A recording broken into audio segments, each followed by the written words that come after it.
안녕하세요. 일상의 인사이트를 나누는 쓴소리입니다. 현재 시간이 새벽 2시 18분 지나고 있어요. 자, 오늘 하루는 어떻게 살았을까에 대해서 또 생각을 해봤을 때, 오늘은 이런 생각이 좀 들었습니다. 뭔가 끊임없이 뭔가를 해야 될 것 같은 그런 느낌이 드는데, 어쩌면 생산성 중독에 빠진 것은 아닐까? 라는 그런 생각이 들었죠. 여러분들은 어떠신지 모르겠어요. 가만히 있는 게 불안하신 분들도 분명히 있으실 거고, 저처럼. 네. 그래서 이 부분을 이제 오늘은 조금 학습을 해 보도록 하겠습니다.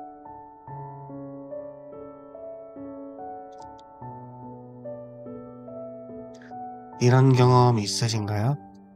쉬고 있어도 마음 한켠이 불편하고, 뭔가 하지 않으면 시간을 낭비하는 것 같고, 하루라도 아무 성과가 없이 지나가면 괜히 자신이 뒤처진다라는 느낌이 드는 그런 순간들이 분명히 있을 것 같습니다. 몸은 쉬고 있는데 머릿속은 계속 달리고 있습니다.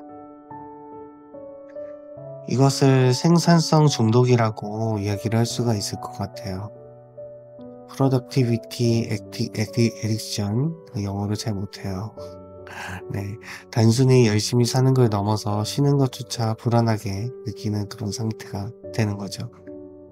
40% 이하는 20년 전보다도 줄어든 평균 집중 시간입니다. 네, 평균 집중 시간이 예전보다 40% 이상 내려갔다라는 거죠. 그리고 휴식 중에도 해야 할 일을 떠올리는 빈도수가 3배 이상 많아졌다라고 합니다. 그만큼 해야 할 일들을 더 많이 생각한다라는 그런 뜻이겠죠. 불안의 형태가 현대에서는 많이 바뀐 것 같아요. 과거에는 아무것도 하지 않으면 생존이 위협받는 그런 시대였는데, 현재는 아무것도 하지 않으면 존재 자체가 불안해지는 시대입니다. 나의 리듬은 사라지고 세상의 시계만 남은 그런 상태가 현재 현대인들의 그런 상태가 아닐까라는 생각이 들어요. 불안의 중심에는 비교가 있습니다. SNS에서 남의 성취를 보고 직장에서 동료의 속도를 비교를 하는 거죠. 그럼 나는 왜 그럴까에 대해서 그런 생각을 할 수밖에 없죠. 또 자기 가치의 외주화, 나 자신이 아니라 타인의 속도에 맞춰서 움직이는 겁니다. 나는 나만의 속도가 있는데도 불구하고 타인의 속도에 맞춰가지고 그 속도에 미치지 못하면 나는 뒤처진다라는 그런 생각을 가지게 되는 것이죠. 뇌는 보상 시스템을 가지고 있습니다. 계속 여러 번 다루고 있는데요. 도파민 회로를 가지고 있죠. 도파민은 행복 호르몬이 아니라 기대와 추구를 강화하는 화학 물질입니다. 기대를 할 때와 또 그 기대에 맞춰가지고 내 행동을 추구를 할 때 강화가 되는 화학 물질이라는 거죠. 무언가를 성취했을 때보다 성취할지도 모른다라는 기대감이 있을 때 훨씬 더 많이 분비가 됩니다. 그 결과 움직이게 되는 것이죠. 현대사회는 근데 이 도파민 시스템을 지속적으로 자극을 하고 있습니다. 끊임없이 자극이 우리 몸에, 우리 뇌에 흘러 들어오고 있어요.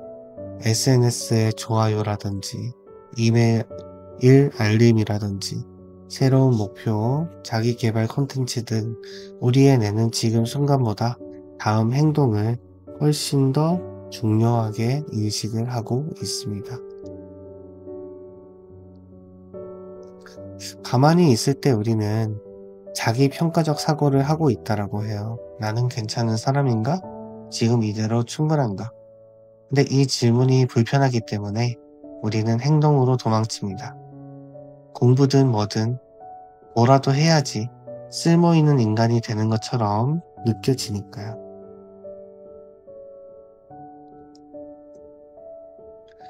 손실 회피 현양이라는 이론을 많이 들어보셨을 겁니다. 사람은 얻는 기쁨보다 잃어버리는 불안을 훨씬 더 크게 느낍니다. 쉬는 동안 무언가를 하지 않는다라고 하면 기회를 잃었다라는 심리적 손실감이 생기게 되는 것이죠. 자, 그래서 여기 이 시점에서 얻을 수 있는 통찰은 이겁니다. 행동하지 않으면 불안을 느끼는 것이고, 그것은 본능이 아니라 학습된 반응이라는 겁니다. 사회적인 비교, 도파민 시스템, 손실 회피, 이 세 가지의 관점에서 우리는 학습이 된 그런 상태구나 라는 것을 알 수가 있습니다. 그럼 어떻게 해결을 해야 될까요? 그것은 행동의 속도를 조절하는 것이 아니라 가치의 기준을 재설정하는 겁니다. 우리가 느끼는 불안의 본질은 지금 내가 충분하지 않다라는 그런 전제에서 출발합니다. 남들보다 못하고 있다라는 그런 생각에서 출발하는 것이죠. 이럴 때 우리가 취할 수 있는 행동 중에서 하나는 의도적으로 행동을 하지 않는 겁니다. 아무것도 하지 않기로 선택하는 행위라고 볼 수가 있는데, 무엇을 계속 해야 된다라는 그런 느낌보다 하지 않겠다라는 결정을 하는 것이라고 볼 수가 있어요. 전전두엽의 피지를 안정시키고 스트레스 반응을 완화시킬 수가 있습니다. 멈춘다라는 거는 게으름이 아니라 신경 시스템을 리셋하는 전략적인 행위라고도 볼 수가 있겠습니다. 나의 속도를 회복하는 게 되게 중요해요. 아침 5분 동안 아무 음악도 없이 숨소리만 듣는 것. 어떻게 보면 명상에 조금 가깝다라고 볼 수가 있겠네요. 목적 없이 천천히 걸어보는 것. 이것도 나의 내면의 소리에 집중을 할 수 있는 방법이 될 수가 있겠고요. 지금의 내가 급한 이유가 뭘까? 라고 스스로에게 물어보는 겁니다. 불안이 있을 때 라는 것은 우리가 무엇을 해야 될지 모를 때인 경우가 되게 많은 것 같아요. 그래서 내가 해야 되는 것들을 이름을 붙여주는 것. 내가 지금 뭘 급하게 생각하고 있을까? 라고 라벨링을 하는 것만으로도 스스로에게 도움이 되는 그런 방향이 될 수 있습니다. 그래서 무언가를 계속 해야 된다라는 그런 중심에서 존재한다라는 중심으로의 이동이 필요합니다. 생산성을 재정의를 한번 해보면 좋을 것 같아요. 기존의 정의는 성과 중심의 생산성이었습니다만 새롭게 정의를 내린다면 에너지의 효율적인 순환이라고도 볼 수가 있을 것 같아요. 정말 생산적인 사람은 언제 움직여야 하는지보다 언제 멈춰야 하는지를 훨씬 더 잘 압니다. 우리는 이런 실천을 한번 해볼 수 있을 것 같아요. 첫 번째로 이 생산적인 시간을 일정에 넣어보는 겁니다. 하루에 10분 혹은 15분이라도 아무 계획 없는 시간을 의도적으로 만들어 보세요.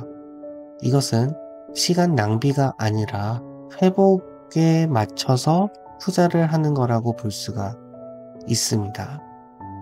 두 번째 단계입니다. 불안을 관찰하는 습관을 들이세요. 지금 내가 불안해서 뭘 얻으려고 하는가에 대해서 명확하게 문제를 정의함으로써 훨씬 더 편해지는 그런 효과를 누릴 수가 있게 됩니다. 3단계입니다. SNS 소비를 확실히 줄이는 게 좋은 것 같아요. 왜냐하면 비교하기 때문에 그렇죠. 그래서 비교 자극을 차단해 주세요.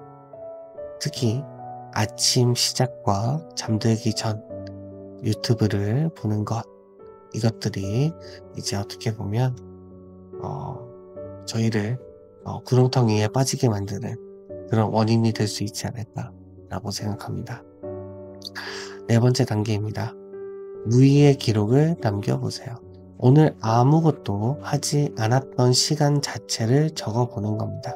시각화하는 그런 단계라고 볼 수가 있겠죠. 그리고 다섯 번째, 자기의 대화 언어를 바꿔주세요. 나는 오늘 아무것도 못했어 보다 나는 오늘 잠시 나를 쉬게 해줬어 라는 게 같은 상황이더라도 훨씬 다르게 의미 부여가 되는 것을 볼 수 있습니다. 진정한 안정감이란 더 많은 행동에서 오는 게 아니라 멈춤을 허락할 수 있는 용기에서 옵니다. 멈출 수 있다라는 거는 커다란 용기가 필요한 거예요. 나는 지금 충분히 괜찮다라는 생각을 해도 괜찮습니다. 아무것도 하지 않아도 나는 여전히 나 자신입니다. 오늘 하루 정말 많은 일들을 해 나가면서 휴식이라는 시간을 가져보지 못했던 것 같아요. 하지만 그 휴식을 가지는 것이 어떤 의미를 가지는가, 나도 뒤처지는 거 아닌가, 이런 생각을 하면서 조바심이 좀 많이 났었는데, 그렇지만 의도적으로 휴식 시간을 가지는 것은 더 앞서갈 수 있고 더 나아갈 수 있게끔 하는 원동력이 될 수 있을 수 있지 않을까라는 그런 생각을 가지는 시간이었습니다. 오늘 하루도 내일 하루도 훨씬 더 휴식, 잠깐의 멈춤의 시간을 가지는 그런 시간을 가지셨으면 좋겠습니다. 경청해 주셔서 감사합니다. 쓴소리였습니다.